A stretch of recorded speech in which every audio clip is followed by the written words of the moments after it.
همکاری‌های اقتصادی استان خراسان رضوی و ولایت هرات خب داره سابقه طولانی هستش و الحمدلله طی سالهای اخیر همیشه رو به توسعه و گسترش بوده.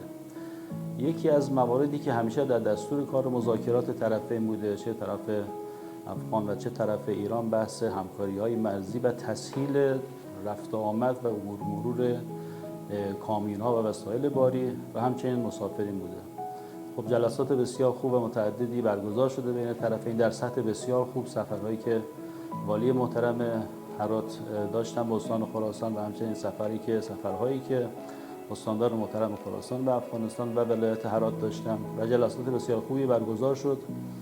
در ادامه این جلسات همکاری‌های مختلف که مورد بحث و بررسی قرار گرفت، موضوع مرز هم یواش یواش به یک نتایج خوبی قرار شد برسه و تسهیل هرچی بیشتر توی رفت و آمد انجام بشه. یکی از این موارد بحث این بود که کامیون‌ها و وسایط نقلیه‌ای که از سمت ایران می اومدن و سمت افغانستان می اومدن کمترین زمان رو در گمرک یا در مرز منتظر بشن و تخلیه کنن، بارشون رو برگردن تا این چرخه خیلی سرعت بالاتری پیدا بکنه.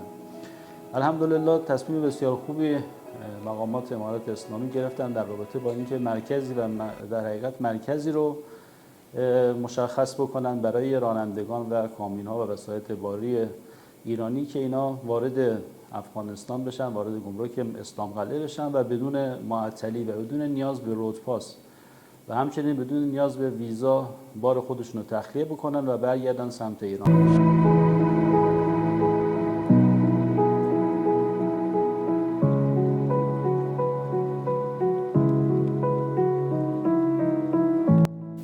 اخیراً تصمیمی که از طرف مقامات محترم امارات اسلامی مبنی بر معافیت رودپاس و ویزه گروگان خارجی گرفته شده بسیار یک قدم نیک و ارزشمند در راستای گسترش روابط تجارتی دو کشور میباشد و این به اساس پیشنهاد ادارات زیرک و همچنان خود مقامات امارات اسلامی را درک کردن که معافیت ویزه و رودپاس به خاطر افزایش میزان تجارت بین دو کشور مؤثر است و ما همچنان تقاضای از این داریم که طرف مقابل جمهوری اسلامی ایران هم همچی سهولت برای دریوران افغان فراهم بسازه. شما میفهمین که خود استاد شدن دریور یا متوقف شدن از او به خاطر رودپاس و ویزا یک مدت زمان را در بر بگیره. بنان اینا که بدون ویزا و بدون رودپاس داخل افغانستان میشن و جنس خود تخلیه میکنن، کالای تجارتی را و دوباره بدون نوبت برگشت میکنن به کشور خود از یک سهولت است و از همچنان از زیای وقت جلوگیری میشه. میتونه که تاجر در کمترین وقت جنس خود به این طرف انتقال بدن با هزینه کمتر و همچنین پرداخت نکردن هزینه ها به نفع دریوران خارجی است.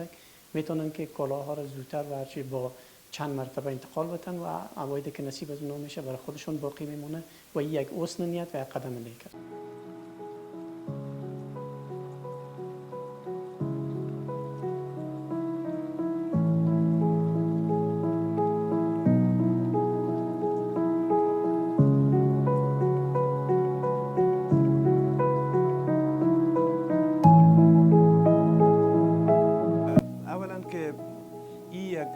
تأثیر بهتر از این داره نظر به مصارفش که جنس مورد بازار میشه، اینجا از گران فروشی تاجرها جلوگیری میشه و از یک طرف مال موجود میشه به قیمت خوب. رقابت مارکت آزاد است. مثلا میگم اگر یک کانتینر شکر در روز وارد شود تا 10 کانتینر طبیعتا قیمت پایینتر میشه. این بسیار مهم است برای مستهلک، برای مصرف کننده در داخل افغانستان. اکثر جنسایی که ما از ایران ترانزیت داریم و یا از کشور دوست جمهوری اسلامی ایران وارد میکنیم و از یک طرف این مصارف گزافه که یا مصارف خاکپولی و نمیفهم پول ویزا و پول دزبلاغ و ماشینایی که شما خبر هستین موتورایی که در جمهوری اسلامی ایران کاپیتاژ داره و موتورها تا این موتورهای عادی خیلی فرق داره قیمتش، باز سر کرایه هم تاثیر داره. بدون شک اقدام خیری بوده از طرف امارات اسلامی.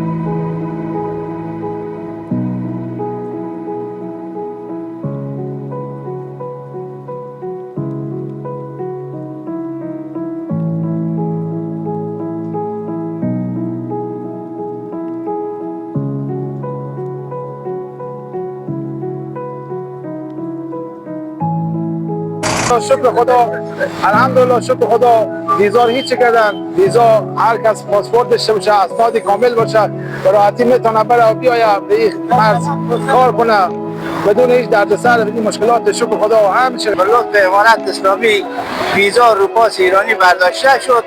خدای شکر ما راحت راندام برن میان به ایران، افغانستان، هیچ مشکل نیست، همه چیز موثره. خدای شکر.